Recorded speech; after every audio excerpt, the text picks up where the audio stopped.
সহিহ মুসলিমের হাদিস, ইজা মাতাল ইনসান ইন কতাহু আনহু আমালুহু ইল্লা মিন সালাসা ইল্লা মিন সাদাকাতিন জারিয়া আও ইলমিন ইয়ানতাফাউ বিহি আও ওয়ালাদিন সালিহি ইয়াদউ লা। সহিহ মুসলিমের হাদিস, নবী করিম সাল্লাল্লাহু আলাইহি সাল্লাম বলছেন, বানি আদম যদি মারা যায়, মানুষ যখন মারা যায় তার সমস্ত আমল বদ্ধ হয়ে যায়, দুনিয়ার আমল বদ্ধ হয়ে যায়, আখিরাতের আমল বদ্ধ হয়ে যায়, আর নেকি করার কোনো সুযোগ থাকে না। তখন সমস্ত আমল বদ্ধ হয়ে যায়, শুধু 3টা আমল জারি থাকে। এই হাদিসে শুধু 3টা আমলের কথা বলা হয়, সেটা হলো কি, ইল্লা মিন সাদাকাতিন জারিয়া।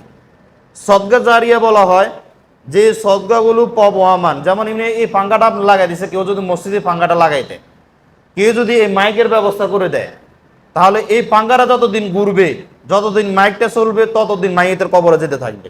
জীবিত অবস্থায় তার আমলও যোগ হবে, মৃত অবস্থায় পাঙ্গা যে যতদিন চলতেছে ততদিন তার আমলে যেতে, আপনার কবরে যেতে থাকবে। এটা হলো সদকা জারিয়া, যে সদকা পবমান, মানে অনেকদিন থেকে। যেমন মসজিদ, মাদ্রাসা, যতদিন মাদ্রাসা থাকবে, মুসাফিরখানা, নলকূপ, এই যে রাস্তাঘাট, মানুষ মুসলমানরা হাঁটার জন্য রাস্তাঘাট করে দিবে। এরপরে জমিনের খাল বিল আছে, যে মানে পানি যাওয়ার জন্য খাল বিল করে দিবে। এরপর নলকূপ বসিয়ে দিবে পানি পান করার জন্য।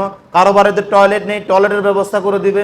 অথবা এমন একটা জায়গায় গাছ রোপণ করে দিবে, যে গাছে মানুষে ফলও খাবে, এবং রোদে যখন প্রখর গরম আসবে তখন ওখানে বসবে, তখন যতজন এখানে বসবে গাছের নিচে, ততজনের নেকি আপনার ওখানে যাবে, তার কবরে যেতে থাকবে। এটা হলো সদকা জারিয়া, এটা হলো সদকা জারিয়া। কিন্তু মানুষটা আসলটা করে না, মানুষ নকলটা নিয়ে বসে থাকে, আবেগের বসে দিন পালন করতেছে। সদকা জারিয়া মেন হলো, প্রথম হলো মসজিদ মাদ্রাসা। মসজিদ মাদ্রাসা, কারণ একজন ব্যক্তি যদি মসজিদ তৈরি করে যায়, এই মসজিদ যতদিন থাকবে, কারণ মসজিদ একজন আজকে দিছে 2 বছর পরে চলে গেছে এমনটা বিষয় না। মসজিদ থাকে কমসে কম, কোনো কোনো মসজিদ আছে 100 বছর পর্যন্ত আছে, এরকম ঘটনা আছে না, 100 বছর পর্যন্ত মসজিদ আছে। তাহলে দেখেন 100 বছর যদি এই মসজিদে, আপনার মসজিদরা যদি সালাত আদায় করে, কত জনের নেকি তার কবরে যাচ্ছে, কত জনের কবর থেকে থেকে সে নেকি পাচ্ছে।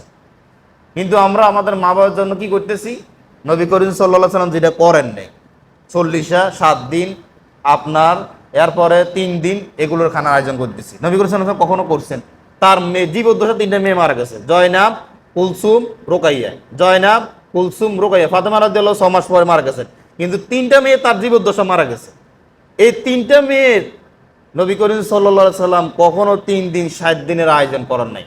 তার আপন চাচা হামজা রাদিয়াল্লাহু আনহু আপনার মারা গেছে, শহীদে মারা গেছে, তার জন্য তিনি খানার আয়োজন করেন নাই। তার জীবদ্দশা অনেক সাহাবী মারা গেছেন, তিনি কখনো খানার আয়োজন, ভোজনের আয়োজন করেন নাই। অথচ আমাদের দেশে এটাকে বিবাহ থেকে বেশি উৎসব পালন করে, আবেগের বসে। ওই যে কেউ বলছি না যে 40 3 দিন 7 দিনের জন্য তাকে স্বপ্ন দেখাচ্ছে তার বাবে, কারণ আগের দিন বলছে হুজুরে, সমাজের মানুষ ও স্বপ্ন দেখে প্রস্তুত হয়ে নিচ্ছে 40 7 দিন করবে সে। 2 নম্বর হলো আও ইলমিন ইয়ানতাফাউ বিহি আও ওয়ালাদিন সালিহ ইয়াদউ লা। উপকারী বিদ্যা, সবচেয়ে উপকারী বিদ্যা হলো কোরআন ও সহিহ হাদিসের প্রচার ও প্রসার ক্ষেত্রে।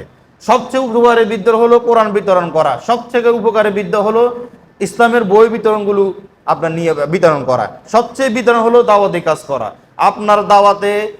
আপনার দাওয়াতে বা মৃত ব্যক্তির পক্ষ থেকে যদি আপনি দাওয়াতি কাজ, ধরেন আপনার দাওয়াতি কাজ করতেছেন, আমার বাবার পক্ষ থেকে আপনাকে 10,000 দিলাম, আপনি এই 10,000 টাকার বই বিক্রি, আপনার বই বিতরণ করে দেন। আমি 10,000 টাকা দিলাম, এই 10,000 টাকা দিয়ে আপনি লিফটেড বিতরণ করেন। যতজন এই লিফটেড থেকে উপকার হবে, যতজন কোরআন হাদিস থেকে উপকৃত হবে, ততজনের নেকি তার কবরে যেতে থাকবে। সহজ হিসাব। তার আপনার পক্ষে, মৃত ব্যক্তির পক্ষ থেকে কোরআন, এক হাদিসে কোরআনের কথা স্পেসিফিক আসছে যে কোরআন মেরাজ ছেড়ে গেছে, কোরআনের আপনার ওয়ারিস আপনার ছেড়ে গেছে। এখানে বলা হচ্ছে উপকারী বিদ্যা। আর সবচেয়ে উপকারী বিদ্যা হলো কোরআন সহিহ হাদিসের এলেম প্রচার প্রসার করে। এর ফলে সৎ সন্তান, যেটা আমি বলছিলাম, যে এমন সন্তান রেখে যেতে হবে যে সন্তান পিতামাতার মৃত্যুর পর সালাতে বাইরে যে কোনো জায়গায় যখনই বাবার কথা মনে আসবে, যখনই মার কথা মনে আসবে, তখনই বলবে যে রাব্বির হামহুমা কামা রাব্বায়ানি সগীরা। অথবা সংক্ষিপ্তভাবে বলবেন আল্লাহুম্মা গফিরলি আবি, আল্লাহুম্মা গফিরলি উম্মি, আল্লাহুম্মা গফিরলি আবি, আল্লাহুম্মা গফিরলি উম্মি। এভাবে সংক্ষিপ্তভাবে বলতে পারেন। অথবা রাব্বির হামহুমা কামা রাব্বায়ানি সগীরা। অথবা বাংলাতে বলেন আল্লাহ আমার বাবাকে ক্ষমা করে দাও, কারণ আপনার বাবা আপনার মা আপনার দিকে তাকিয়ে আছে যে আমার সন্তান আমার জন্য দোয়া করবে। কবর এইভাবে তাকিয়ে আছে যে আমার ওয়ারিসগণ হয়তো দোয়া করলে আমার কবর আযাব মাফ হয়ে যাবে, এইভাবে তাকিয়ে আছে। এজন্য আপনার মা বাবার জন্য আপনি দোয়া করেন। আপনার মা বাবা অসহায় অবস্থা কবরে আছে, আপনার মা বাবা আপনার দুনিয়া আমার জন্য আপনার জন্য কত কিছু করছে, কিন্তু এই দুটো কাজ যদি আমরা আমাদের মা বাবার জন্য করতে পারি না, আমরা মা বাবার জন্য এই জন্য প্রত্যেক নিহত কোনো বলবেন না, যখনই মনে আসবে দিনে মনে আসবে রব্বির হামুমা কামা রব্বায়ানি সগীরা, কোনো লস নাই। আপনার যেরকম আপনি নিজের আল্লাহ সুবহানাহু ওয়া তাআলা আপনার মা বাবাকে আল্লাহ নেকি পৌঁছাবেন, আপনাকেও আল্লাহ সুবহানাহু ওয়া তাআলা মাহরুম করবে না, নেকি দিয়ে আপনাকেও আল্লাহ সুবহানাহু ওয়া তাআলা ধন্য করবেন। এটা